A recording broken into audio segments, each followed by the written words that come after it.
जय हिंद दोस्तों, स्वागत है आप सभी का अपने ही यूट्यूब चैनल अमन प्रयास जीके पर। जैसा कि दोस्तों आज है 10 नवंबर और 10 नवंबर को दोस्तों आपका थर्ड शिफ्ट का भी एसएससी सीपीओ एसआई का एग्जाम तो समाप्त हो गया है। तो आज की इस वीडियो में 10 नवंबर थर्ड शिफ्ट में पूछे गए जो 50 जीके के प्रश्न पूछे जाते हैं उनमें से अधिकतर रियल प्रश्न मिल गए हैं, तो उन सभी प्रश्नों को देखने का प्रयास करेंगे। इससे पहले दोस्तों, अगर आप चैनल पर नए हैं, पहली बार विजिट कर रहे हैं, तो एक बार चैनल को सब्सक्राइब कर लीजिए और नोटिफिकेशन बेल को भी ऑन कर लीजिएगा। इसका जो पीडीएफ है टेलीग्राम पे मिल जाएगा, लिंक डिस्क्रिप्शन बॉक्स में टेलीग्राम का दिया गया है। इसके अलावा किसी प्रकार की समस्या आता है तो आप हमें व्हाट्सएप के माध्यम से भी संपर्क कर सकते हैं बेझिझक, ठीक है। तो चलिए पहले दोस्तों आज के क्वेश्चन, आज के जो लेवल है, तीनों शिफ्टों का लेवल कैसा था उसके बारे में बात करेंगे। तो पहला हम जीके जीएस की बात करेंगे। तो जीके जीएस का जो प्रश्न दोस्तों वो आपका कल की अपेक्षा आज थोड़ा ज़्यादा डीप पूछा गया है, ठीक है। तो दोस्तों जीके जीएस का प्रश्न आपका कल से अपेक्षा ज़्यादा पूछा गया है। आज जो बुक एंड ऑथर से दोस्तों आपका 2 से 3 प्रश्न पूछा जा रहा है, ठीक है। बुक एंड ऑथर से, ठीक है। बुक एंड ऑथर का जो प्लेलिस्ट में वीडियो बना हुआ है वो आप वहाँ जाकर एक बार देख सकते हैं। 2 से 3 प्रश्न बन रहा है। सेकेंड शिफ्ट में आपका 3 प्रश्न देखने को मिला था। फर्स्ट शिफ्ट में भी दोस्तों 2 और थर्ड शिफ्ट में भी दोस्तों 2 से 3 प्रश्न आपको सिर्फ बुक एंड ऑथर से देखने को मिल रहा है, ठीक है। जनगणना से दोस्तों प्रश्न देखने को नहीं मिल रहा है, लेकिन आज के इस शिफ्ट में जनगणना से प्रश्न आपका देखा गया है। तो जनगणना से भी प्रश्न पूछे जा रहे हैं। इसके अलावा आपका रिवर और डैम पर दोस्तों आपका 1 से 2 प्रश्न पूछा जा रहा है। इसके अलावा डांस एंड डांसन से दोस्तों आपका प्रश्न पूछा जा रहा है। करंट का क्वेश्चन दोस्तों आपका 60 से 8 क्वेश्चन दोस्तों आपका करंट का पूछा जा रहा है। वो भी दोस्तों आपका जनवरी से लेकर आपका 1 नवंबर या अक्टूबर तक मान के चलिए, आपका 2022 का ही करंट आपसे ये एग्जाम में आपका पूछा जा रहा है, ठीक है। चलिए इसके बाद दोस्तों रीजनिंग की बात करेंगे। रीजनिंग भी दोस्तों आपका बिल्कुल ईजी था, लेकिन थोड़ा सा कैलकुलेटिव था, ठीक है। ये इसका स्टूडेंट का कहना है कि रीजनिंग का प्रश्न आपका इजी था, लेकिन आपका बनाने में थोड़ा समय लग रहा था, कैलकुलेटिव था, ठीक। इसके बाद मैथ का बात करेंगे दोस्तों, तो मैथ का प्रश्न आपका इजी टू मॉडरेट कह सकते हैं। इसके अलावा इंग्लिश का जो प्रश्न है आपका इजी टू मॉडरेट था। इंग्लिश के जो प्रश्न जो वोकैब पूछा जाता है आपका प्रीवियस ईयर क्वेश्चन से ही पूछा जा रहा है। तो अगर आप एक बार प्रीवियस ईयर का क्वेश्चन का सेट लगा लेते हैं या पढ़ लेते हैं तो आपका बहुत हद तक मदद मिल जाएगा।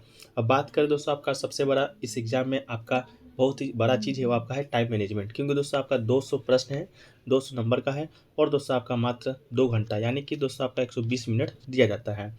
तो 120 मिनट में दोस्तों आपका 200 प्रश्न आपको करना है, ठीक है।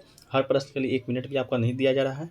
तो इसके लिए दोस्तों सबसे पहले आपका ये मैथ और रीजनिंग को दोस्तों आपको सबसे पहले बना लेना है, जितना उससे बनता है आप बना लीजिए। इसके अलावा जो समय बचता है आपका, तो इंग्लिश और जीके जीएस में दोस्तों आप देख सकते हैं।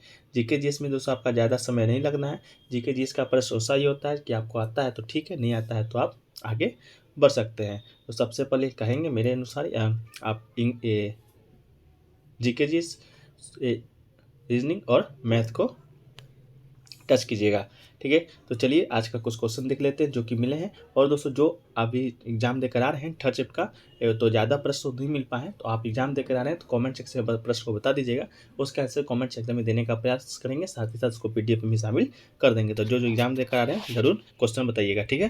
तो देखिए आज जो पहला प्रश्न देखने को मिल रहा है वो पूछा गया था दोस्तों, आईओसी के अध्यक्ष कौन है वर्तमान में। आपका 21-22 का वर्तमान में दोस्तों पूछा गया था आईओसी का अध्यक्ष, ठीक है।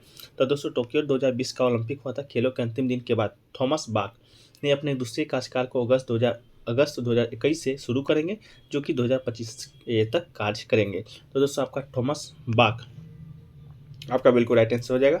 अंतर्राष्ट्रीय ओलंपिक समिति आईओसी का दोस्तों आपका ये फुल फॉर्म होता है अंतर्राष्ट्रीय ओलंपिक कमेटी, ठीक है। तो के अध्यक्ष थॉमस बाक को 137वें आईसीसी सत्र में अगले 4 साल के लिए कार्यकाल के लिए फिर से चुना गया है, ठीक है। तो आपका थॉमस बाक बिल्कुल राइट आंसर हो जाएगा, ठीक। अगला क्वेश्चन पूछा गया दोस्तों आपका 2011 के जनगणना के अनुसार दोस्तों आपका महिला और पुरुष का साक्षरता दर का दोस्तों अंतर आपसे पूछा गया था ओवरऑल, ठीक है।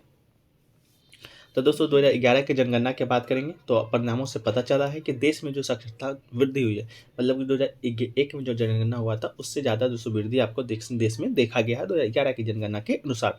तो ओवरऑल बात करेंगे देश में साक्षरता दर कितना है, तो आपका 74.04% आपका देश में साक्षरता दर है।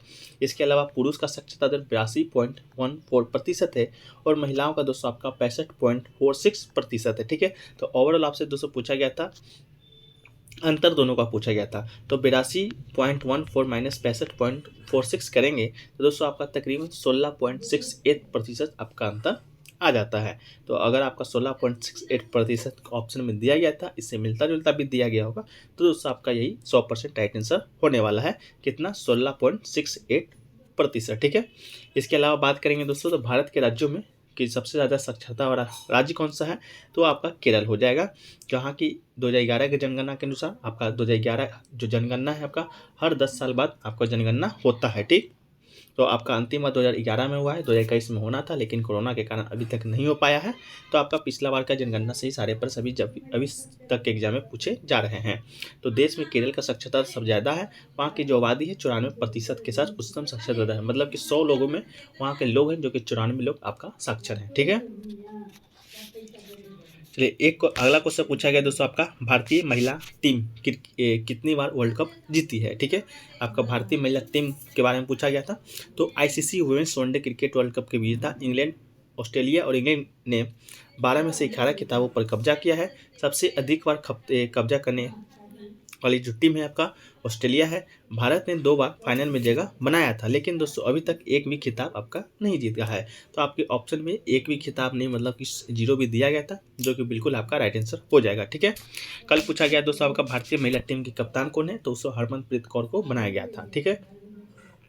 इसके अलावा भारतीय पुरुष टीम की बात करेंगे, कितनी बार वर्ल्ड कप जीता है। तो जो भारतीय पुरुष टीम है भारतीय का, वो दोस्तों अभी तक 4 वर्ल्ड कप जीता है। एक 1983 में जीता था, एक दोस्तों 2007 में जीता है, एक दोस्तों 2011 में जीता है, मतलब 3 बार वर्ल्ड कप जीता है। एक बार दोस्तों आपका चैंपियंस ट्रॉफी जीता है। ठीक है। एक दोस्तों पूछा गया था आपका कचरी गीत है जो कि किस राज्य में गाया जाता है, ऐसा कुछ प्रश्न आपसे पूछा गया था। तो कचरी गीत से संबंधित दोस्तों आपका जो आंसर है नहीं मिल पाया है, लेकिन एक चक्री गीत है जो कि दोस्तों आपका जम्मू और कश्मीर में बजाया जाने वाला पारंपरिक संगीत के सबसे लोकप्रिय प्रकारों में से एक है चक्री। आपसे कचरी शायद पूछा गया था, तो कमेंट सेक्शन में जो लोग भी एग्जाम देकर आ रहे हैं उसको आप कर दीजिएगा सही। इसके अलावा दोस्तों पूछा गया था आपका आर्टिकल 32 के बारे में। दोस्तों आर्टिकल 32 के बारे में आपसे प्रश्न पूछा गया था, और लैंग्वेज आपका इधर हो सकता है, लेकिन प्रश्न आपका इसी से संबंधित था। आर्टिकल जो 32 है आपका संवैधानिक उपचारों का अधिकार है। अनुच्छेद 32 एक मौलिक अधिकार है जो कि भारत के प्रत्येक नागरिक को संविधान के द्वारा मान्यता प्राप्त अन्य मौलिक अधिकारों को लागू कराने के लिए सर्वोच्च न्यायालय के समक्ष याचिका दायर करने का अधिकार देता है। ये दोस्तों आपका आर्टिकल 32 ये दोस्तों आपका मौलिक अधिकार है। मौलिक अधिकार दोस्तों आपको मालूम होगा 12 से लेकर अनुच्छेद 35, अनुच्छेद 12 से अनुच्छेद 35 तक जितने भी आपका अनुच्छेद है वो आपका मौलिक अधिकार में आते हैं। बात करेंगे मौलिक अधिकार वर्तमान में कितना है, तो वर्तमान में 6 है, मूल संविधान में 7 था। संपत्ति के अधिकार को आपका हटा दिया गया था, जो कि दोस्तों कल के एग्जाम में भी आया था 1978 ईस्वी में 44 में संविधान संशोधन करके। ठीक है। इसके अलावा एक क्वेश्चन पूछा गया दोस्तों आपका मुगलों के द्वारा कौन सा युद्ध नहीं लड़ा गया है। आपके 4 ऑप्शन दिए गए थे, उनमें से आपको बताना था। ऑप्शन नहीं मिल पाया है, लेकिन दोस्तों आप अगर आ रहे हैं एग्जाम देकर तो कमेंट सेक्शन में जरूर कन्फर्म बता दीजिएगा।